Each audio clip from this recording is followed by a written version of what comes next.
One day last year, I was out with a friend shopping at garage sales, trying to find furniture for his new apartment. The day was bright and sunny, ordinary for Florida. When we had found all of the furniture he needed and people started to end their sales, we started driving home when he pulled over into the yard of an elderly couple who were still sitting by their table of things to be sold. There were mostly ceramic statues and old books, things you would expect from people of that age, but one thing really caught my eye. On the table was a box of maybe 12 movies. I started digging through them, seeing mostly uninteresting titles starring Tom Hanks, my least favorite actor. Come on, who doesn't love Tom Hanks? He's awesome. Have you seen Toy Story, bro? At least say you like Toy Story. Then I can reason with you on the other movies. I was about to walk back to the truck when I noticed that one tape said, Real Monsters, the final scare. My heart started racing with excitement, seeing as how I had never seen this episode and the fact that I had assumed the show had completely disappeared. No, it didn't. Oblina is in, Nick All-Star Brawl. I asked the price of the tape, and the old man said he'd take 10 cents for it. He had no use for it since his grandkids were all grown and never watched the tape. At the time, I didn't notice his odd tone of voice.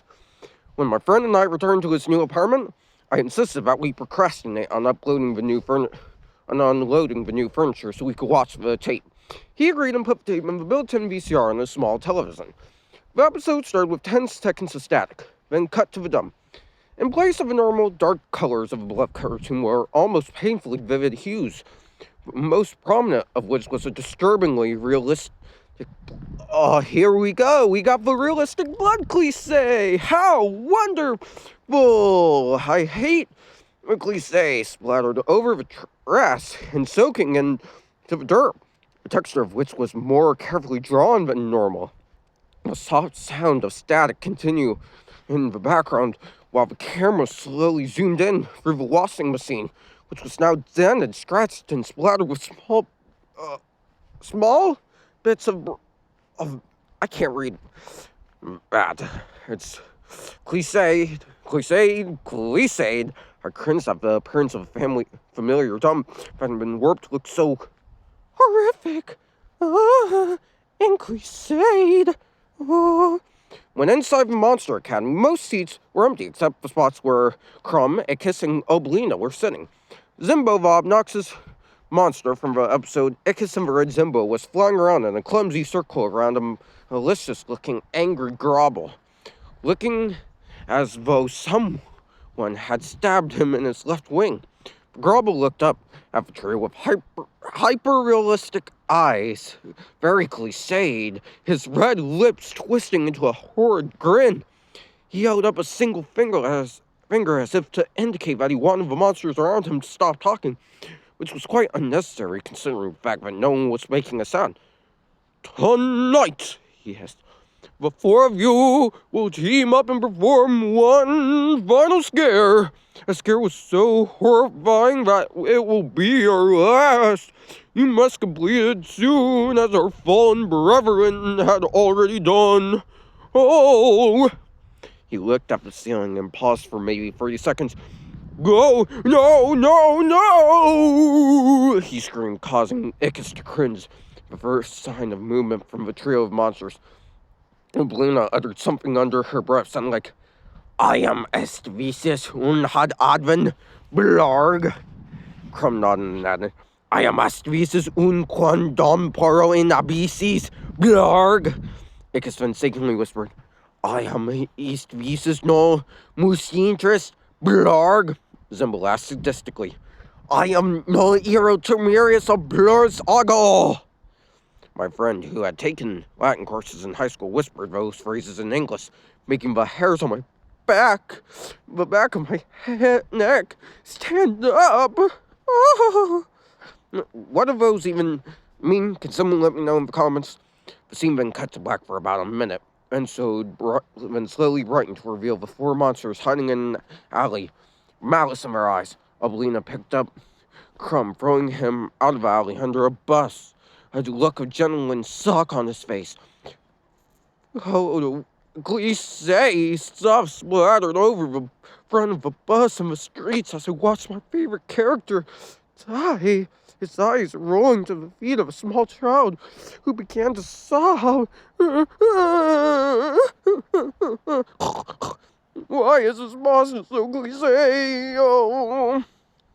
The cliche on the windshield caused the bus to swerve, hitting a young family and smashing them against the side of a large building as the remaining three monsters remained hidden in the alley, chuckling in an unnerving, demonic manner at the cliched cringe of his pasta.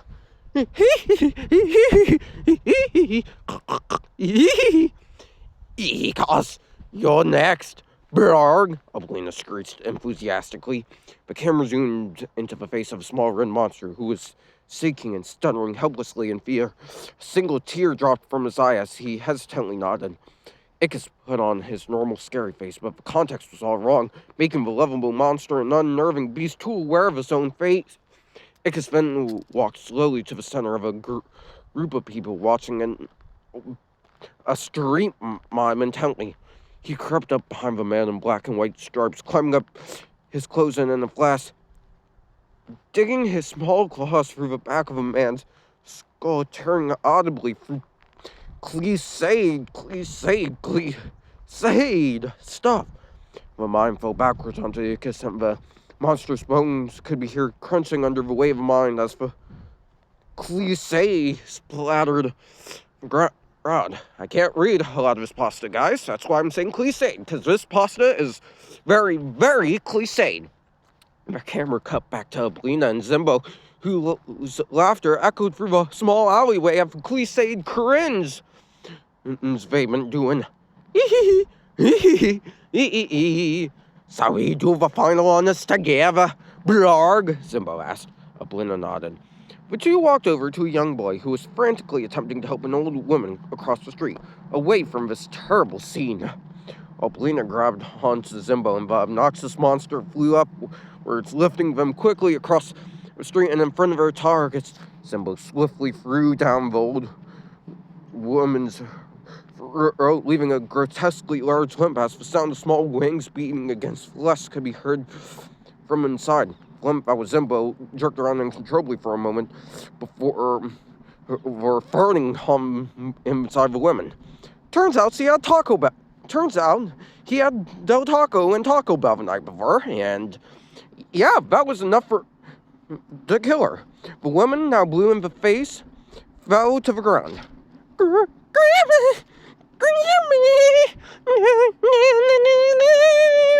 The boy was screaming violently. He then began to smash his head on the pavement. The wound skinned worse and worse until the screen faded to black. The camera cut back into the Monster Academy, where a blood-splattered Oblina stood in front of Grombo, who had an evil grin on his face. "Oblina, how marvelous! Blarg," he said as the scare played on the screen. "You managed to kill all of these humans and trick the others into a sure not alive anymore. Blarg, this is the best scare I've seen in decades. Blarg." Grumble stared at Oblina for maybe a minute, his grin only growing wider and more grotesque before saying the words, "Congratulations, valedictorian of cliche, cringy, creepypastas, Blarg." When the episode ended, my friend and I stared at each other in total shock. He was shaking violently, as if having a seizure before going still. I took the tape to the Goodler nearest to my house. Thinking back, it was a horrible idea, since I would never wish this episode on anyone. So if you're the unfortunately nostalgic person to find this tape, burn it. Burn it now. I wouldn't want you to suffer from these horrid nightmares I've been having lately.